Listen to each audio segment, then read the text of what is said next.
This edition of the Ridley Report is brought to you by Patriots Helping Patriots. .com.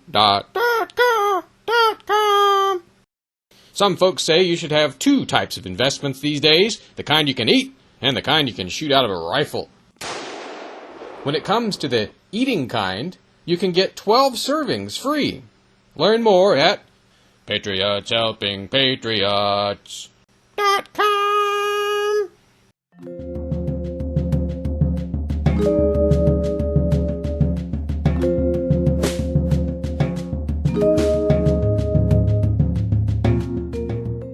Hello, this is Ron Paul with your weekly update for August 8th.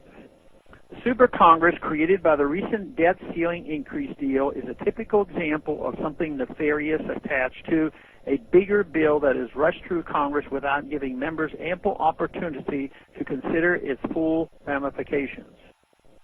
This commission may turn into an early Christmas present for the well-heeled lobbyists of K Street. This is because the commission presents a huge opportunity for lobbying firms to speak their clients' pet project and issues into whatever legislation is created by the commission.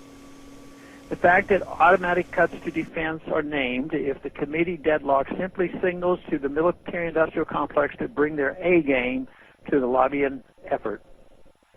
One red flag I am constantly aware of in my position as a congressman is that highly complex and convoluted legislation frequently has dangerous provisions hidden in the fine print.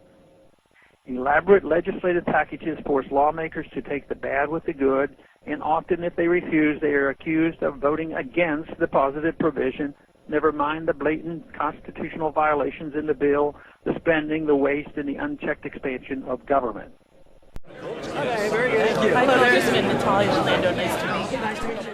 I don't usually have to read too much of a bill like that before encountering something unconstitutional or simply unwise. Then I have to vote no. That doesn't seem to be the case with the majority of legislators, unfortunately. In order to ram through one special interest favorable treatment or give away a certain amount of horse trading is done.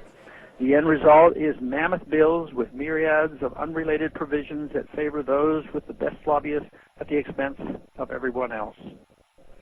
The creation of a 12-member committee to preside over a $1.5 trillion in spending decisions and the exclusion of the rest of the Congress also means lobbying firms can focus their efforts on an anointed few, which is certainly more manageable for them than having to deal with the entire Congress.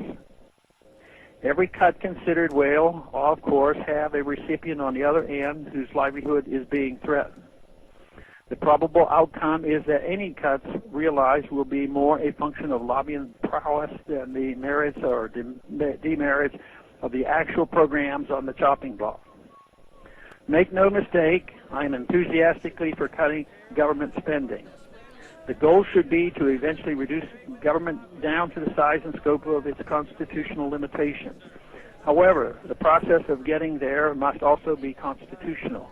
Concentrating such special authority to fast-track legislation affecting so many special interests to a small, select committee is nothing more than an unprecedented power grab. Only fears of an impending catastrophic event could have motivated members to allow this legislation to be rushed through Congress. The Founding Fathers had strong feelings about taxation without representation, and under no circumstances would they have felt excluding 98% of Congress from fiscal decisions was appropriate. I see nothing good coming out of this Super Congress. I suspect it will be highly vulnerable to corruption and special interest. No benefit can come from such a careless disregard of the Founders' design. Thanks for calling this update. A new update is placed on this number, 888-322-1414, every Monday.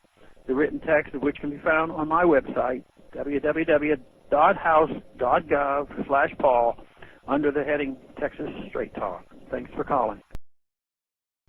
This edition of the Ridley Report is brought to you by Patriots Helping Patriots.com.